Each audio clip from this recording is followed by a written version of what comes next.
दहेज, समाज क्या कहेगा। हमें तो आपकी बच्ची पसंद आ गई है। हमारे लड़के की कद काठी के हिसाब से देखे तो दोनों की जोड़ी बहुत अच्छी लगेगी।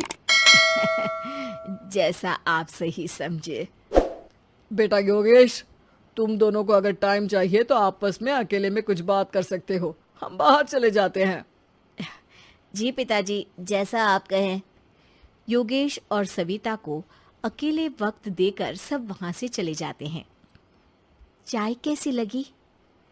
चाय भी अच्छी लगी और आप भी। सच में? हाँ, मैंने तो फोटो देख के ही हाँ बोल दिया था। मुझे भी आप अच्छे लगे। आपको कुछ पूछना हो तो पूछ लीजिए, जैसे खाना बनाना आता है या नहीं, घर के क्या क्या काम कर लेती हूँ, वगैरह वगैरह। वो तो मेरी माँ आपकी माता जी से पूछ ही लेंगी। वो मेरा डिपार्टमेंट नहीं है। इधर योगेश और सविता जिंदगी भर का साथ जोड़ने की बात कर रहे थे। उधर सविता के पापा योगेश के पिताजी के सामने हाथ जोड़ के खड़े थे। देखिए, हमारा बेटा पढ़ा लिखा है, अच्छी नौकरी करता है। उसमें जितना पैसा लगा है कम से कम उतना तो मिलना चाहिए ना। 10 लाख से कम में तो नहीं हो पाएगा। बेटी हमारी बहुत होनहार है और 7 लाख भी तो कम नहीं होते हैं ना जी। अगर आप हमारी बेटी को शादी के बाद काम करने देंगे तो 3 लाख तो 6 महीने में ही कमा लेगी। हमारे घर में ये सब नहीं होता। औरतें घर संभालती हैं और आदमी बाहर के काम। जरा मेरी बात तो समझिए। एक कार देने के बाद 10 लाख रुपए नगद देने में हमारी कमर टूट जाएगी और इसके अलावा टीवी फ्रिज तो देना ही पड़ेगा। शादी की तैयारियां, मेहमानों की पूछ परख, बारातियों का स्वागत। बेटी की शादी में बाप पर बहुत दबाव होता है जी। देखिए, हमारा बेटा कोई दुकान में रखी चीज नहीं है जिसके ऊपर हम भाव ताव कर सके और आप उसे कम दाम में खरीद लेंगे। 10 लाख से एक भी रुपया कम नहीं होगा। ठीक है, जैसा आप कहे जी, पर आधा पैसा अभी और आधा कन्यादान के वक्त दे देंगे। अरे, इसमें भी किश्त मांग रहे हैं आप? हमने तो सोचा था कि अच्छा परिवार होगा आपका। अच्छा ही परिवार है देवनाथ जी, पर पैसों की थोड़ी तंगी है ना, वरना सब ठीक ही है हमारे परिवार में जी। देवनाथ वहां से अपने बेटे योगेश को लेकर चले जाते हैं और कुंडली मिलवाई जाती है। 36 में से 32 गुण मिलते हैं। जल्दी शादी का मुहूर्त भी निकल आता है। अब कन्या को बुलाइए। आओ बेटी, यहाँ बैठो, योगेश की बाई और। मंत्रोच्चार शुरू करते हैं। मंगलम भगवान विष्णु मंगलम गरुड़ध्वजा मंगलम। सविता के पापा सविता और योगेश के बीच में जाकर बैठ जाते हैं।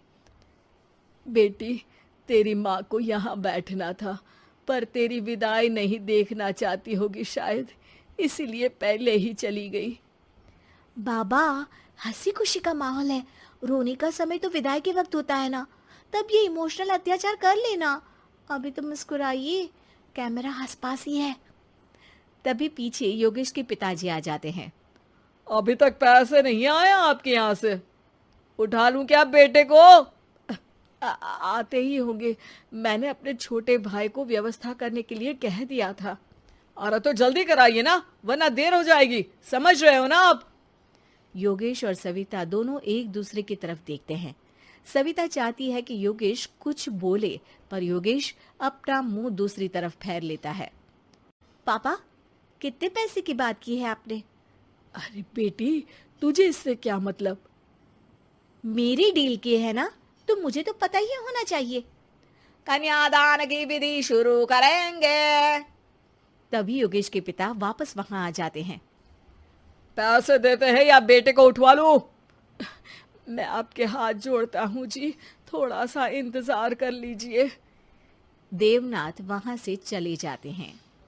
तुम अपने पिताजी से कुछ कहते क्यों नहीं? उनके सामने कोई आवाज नहीं उठाता। ऐसा नहीं है, कोई तो उठाएगा ही। तभी वहां सविता के चाचा एक बैग लेकर आते हैं और सविता के पापा को देते हुए कहते हैं, 9 लाख ही हुए। आत्माराम इशारा करके योगेश के पिता को वहां बुलाते हैं। क्या? सिर्फ 9 लाख? बाकी 1 लाख कहाँ है? नहीं हो पाए जी, शादी के बाद कर देंगे। अरे आप बात से पलट रहे हैं। जल्दी से अभी के अभी पूरे पैसे लाइए, वरना बेटे को उठाऊं क्या? देखिए मैं आपके पाँव पड़ता हूँ। रुक जाइए पापा, रिश्ते हाथ पकड़कर जोड़े जाते हैं, पांव पकड़कर नहीं। बेटी तू चुप रह। नहीं, ये कब से बस कह ही रहे हैं कि उठवा लूं, पर कोई उठ ही नहीं रहा। लो, मैं ही उठ जाती हूँ। बेटा, अपशगुन हुआ। दहेज लेना सबसे बड़ा अपशगुन है, पाप है, पाखंड है। और योगेश, तुम्हें मैं पसंद हूँ तो कुछ बोलते क्यों नहीं? और तुम्हारे पिताजी, अरे देवनाथ जी, आपके नाम में ही बस देव है, काम तो आपके असुरों जैसे हैं। पर गलती आपकी नहीं, गलती मेरे पिताजी की है, जो आप जैसे लोगों को घर की दहलीज पे चढ़ने देते हैं। लेकिन एक बात साफ है, मैं आपके घर की दहलीज कभी नहीं चढ़ूंगी। अरे बेटा, समाज क्या कहेगा? यही कहेगा कि सविता के भीतर की माँ दुर्गा जाग गई थी, जिसने पापा के खिलाफ, गलत के खिलाफ आवाज उठाई। आसपास के लोगों ने जोरदार तालियां बजाई। समाज की तालियों से पता चला कि समाज क्या कहेगा।